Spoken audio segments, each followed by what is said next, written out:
Hey, what's going on, everyone? Your boy here, Apollo, from Down Down to Up Up, and today it is time to get back on track. That's right, as I said I would 1 year later, at least approximately. My Eddie Guerrero tribute continues. It is now more than 11 years since Eddie Guerrero has passed away. If you guys want to hear more about me talking about Eddie, I suggest you check out my playlist. Eddie Remembrance Month, I believe, is the name of the playlist. I'm not too sure about that. I'll check into that later. Has all my old reviews from last year as well as the videos explaining it and how this works. But as for everyone else who knows what this is, let's jump right into it. Jump right exactly where we were last year. So, it's time for our 19th review, which means it's time for our 19th match. Now, Eddie Guerrero is on SmackDown. We are in September of 2002, and he is still feuding with the man that beat him at SummerSlam, the future rated R superstar Edge. They are not too friendly lately, and this collides. Collides? What am I saying?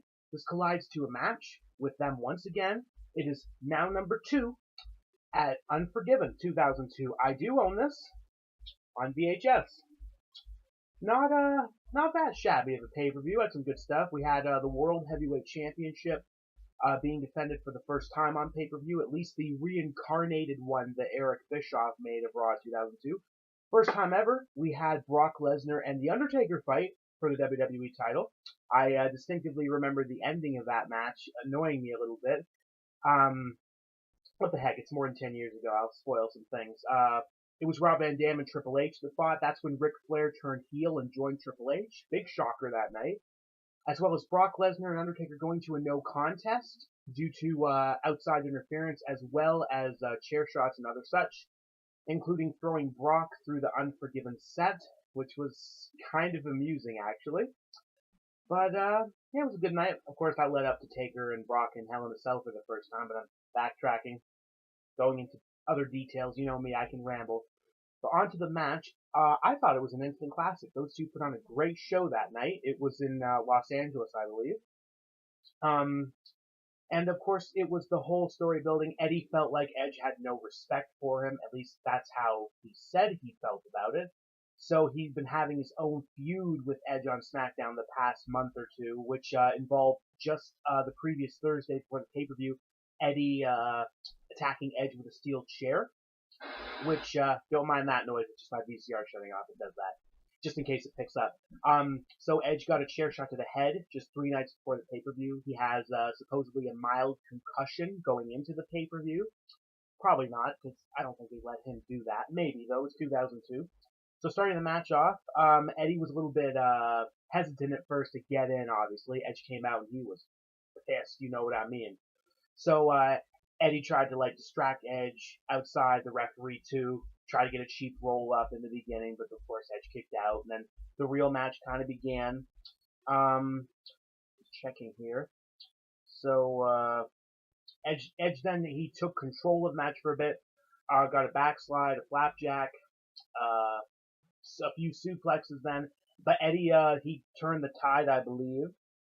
He took control. He had a tornado DDT. Big move. Of course, they're selling the concussion that Edge has, so it's going to take him down a little bit, obviously. You know, Eddie, though, I love his tornado DDTs. He kept going, though. He got a brainbuster to Edge, a belly-to-belly back suplex. Belly-to-back suplex, what am I saying?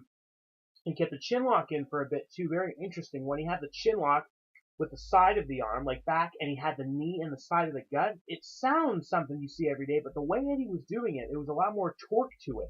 It was kind of impressive, actually. I don't remember seeing that move, because I think this is only the second time I've watched the match in full. So then, he's putting so much pressure on Edge. Edge is all groggy on the ground. Eddie's saying, come on, hit me. Edge is, just, trying to punch him, oh, I'm so tired. Eventually, Eddie lets his guard down. Edge gets one of those, big shots. Eddie sells it. Just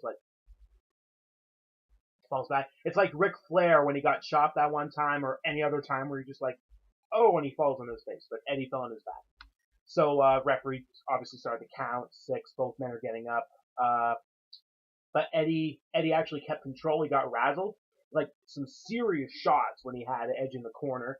He had his foot on Edge as Edge's head was leaned against the rope, and while the referee was counting that, and Eddie was supposedly distracting the ref, he started undoing the turnbuckle. I believe it was the bottom right corner of the ring from where the camera was positioned is the turnbuckle that Eddie untied, not removed yet, but untied. The match kept going though. Edge tried to do his comeback. He got most of it, including a neck breaker. He got the another flapjack, a face plant, a near fall, Edge-o-matic, which is when he grabs the chin as the opponent is looking that way, just behind him, grabs his chin and just lets him fall, and hooks the leg too. Eventually, so much, I believe, Edge countered an amazing springboard. Eddie was thinking about a springboard arm drag, but Edge caught him into a power bomb. It was actually really sick. Cool moment there. Edge is coming back. He goes for the spear, misses. He gets thrown into a turnbuckle, not the other one, different one. And but he comes back out of it immediately, hits execution on Eddie. 1, 2. No, Eddie's foot was on the rope, so match continues. Eddie survives the execution. So then Edge, he goes up to the top. He's getting a little bit more confident, but he takes a chance. He misses a missile drop kick. Eddie just got out of the way of it. Lucky Eddie. Lucky Eddie. But Edge took the fall. Eddie's trying to get back up. He's trying to catch his breath, get his bearings together. And I believe that's when Eddie gets a little too cocky. He goes for the turnbuckle and takes it off. And now, as you guys remember, I do like to show a little bit of footage from each match. I'm not going to say who wins this, but I am going to show the finish of the match. So, if you can bear with me, I have to turn my VCR back on. Okay. I know this thing makes a lot of noise when I move it. There we go. Are we ready? Actually, give me 1 second. I'm going to grab something else, and I'm here. Alright, let's check out this finish. So Eddie just took it off, and now he's singing about taking Edge there. Oh, back first. Spear! Ooh, that's not fun. That is not fun. Edge is in full control now. He's taking him up to the top. Good old Michael Cole and Taz on commentary. And Edge has some plans. Eddie. Oh, face off. Check the impact of this. This is vicious. Oh, tights. Eddie wins.